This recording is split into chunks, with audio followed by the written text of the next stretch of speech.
everyone, and welcome to the 5th episode of Pointers with the Pros, where we sit down with business owners in the surface preparation industry who own a dustless blasting machine and discuss any tips, challenges, or advice that they'd like to share with you guys. My name's Kaylin Starr. And I'm Jeff Jenkins. On this episode, we will wrap up our conversations with Mike Ritz, who was on episodes 3 and 4 of Pointers with the Pros. Because Mike's expertise and being in the surface preparation industry for over 30 years, we had to split up all of his great advice into 3 different episodes. That's right, so if you missed episode 3 or 4, make sure to check those out now. They are on our YouTube channel.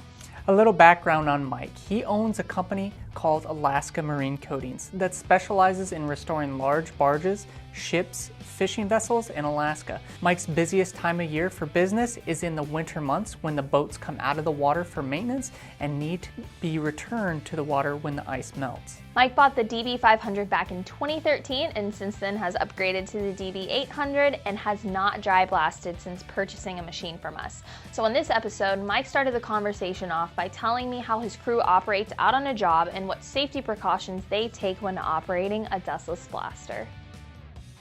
Like when we're blasting a big project, you know, we always have it no less than 2 people, right? Because there's some jobs that we'll run 24/7 if we're under a tight timeline.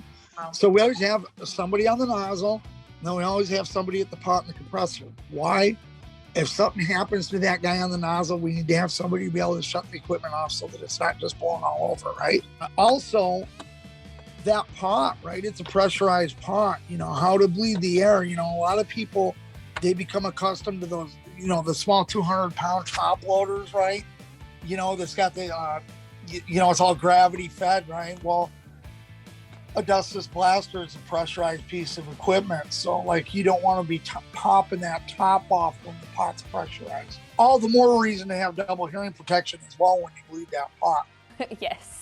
Because that's a little bit noisy. So, you know, that's a big thing is how to shut the pot off, how to bleed the air. As we get on, usually most of the guys that work with me, we like to dial in our own sand. Especially when you're buying the sand, you like to dial it in yourself. I like to dial that machine in so that I usually will run out of sand before water. Almost every time I like to run it really lean. So, but down, you know, it's the pot safety is the biggest one. As Mike mentioned, the dustless blaster is a pressurized machine that needs to be operated correctly.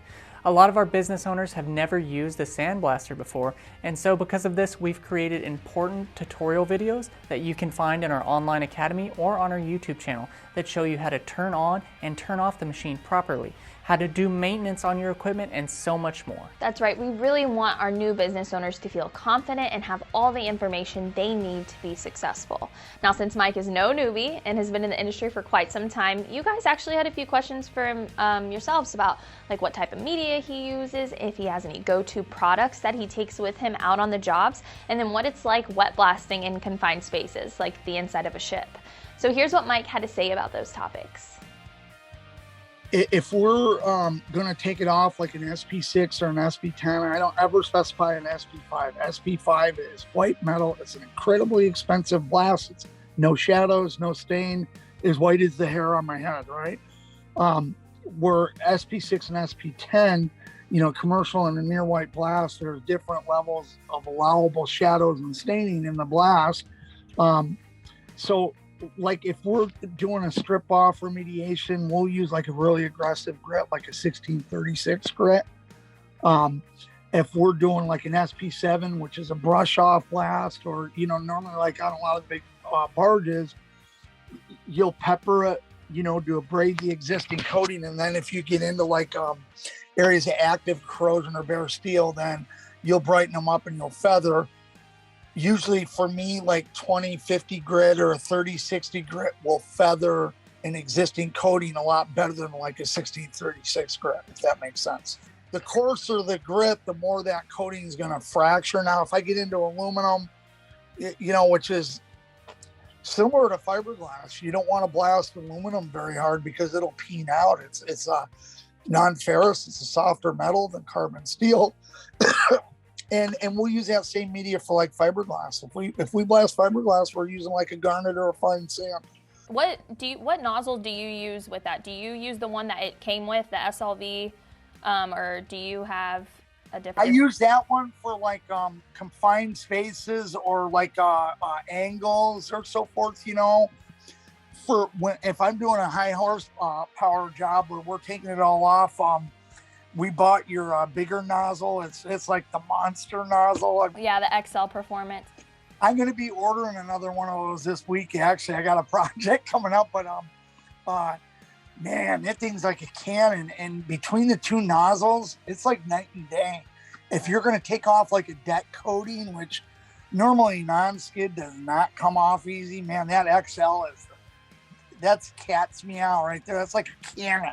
Drive me to you go into a confined space, and a lot of times you pull the trigger and you're dusted out. You can't see. You're only going to see for so long, right? You know, dustless blasting has its own different set of challenges.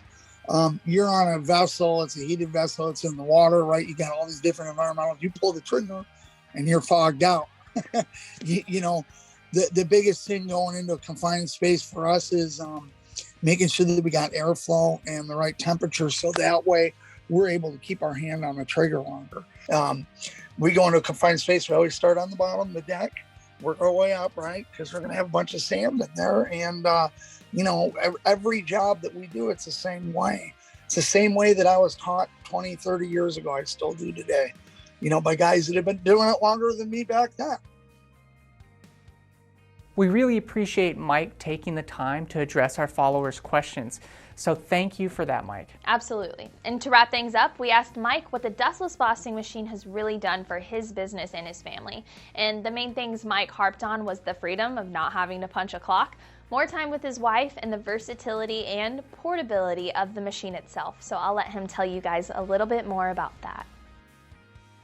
I mean, that DB500, I think that's what our small one is called. It's so portable. I mean, it's, you know, you get I think a little over 60-minute run time, depending on how much, what your sand to water mixture is. But what a fantastic tool. You know, just, I can put it in the back of my pickup truck and run it up to Anchorage and put it on a plane with 3,000 pounds of sand and go make an income. Wow. Now my wife and I work really closely together, and you know, once again, I never intended to be self-employed. That was never even a thought that crossed my mind. And what I like is like, I like that my wife and I can work together. That our boys, if they're around, they can come in and work with us. I like that I've got the flexibility and the freedom of not punching a clock, working a schedule, worrying about getting every hour available in a 40-hour work week. Right. Now when we work, we can run, you know, the weather dictates our schedule. So back in February, you know, I was blasting fish tanks on a commercial fishing boat, and it was 16, 18-hour days, 7 days a week, a month straight, right? And especially if you're getting to a point where you try to get paint on, you got weather, you know, if you don't like the weather in Alaska, just wait 5 minutes because it'll change that quickly.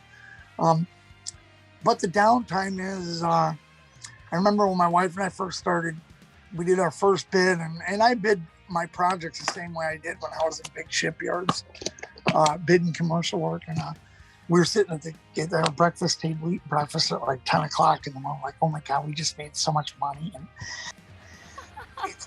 you know, like that kind of, you don't think that kind of flexibility and time is priceless? It is. That is so cool. I love that. I can't say enough good things about it. So. Well, that's all we have for this episode of Pointers with the Pros. Again, if you missed episode 3 and 4, make sure to check that out for more awesome tips from Mike. And thank you so much for joining us. Make sure to visit dustlessblasting.com to learn more about our machines or how to start a business with our equipment. And as always, comment below with questions you have or topics you'd like us to cover in this series. And we will link everything discussed in this video in the description below. And that's it, guys. We'll see you guys next time.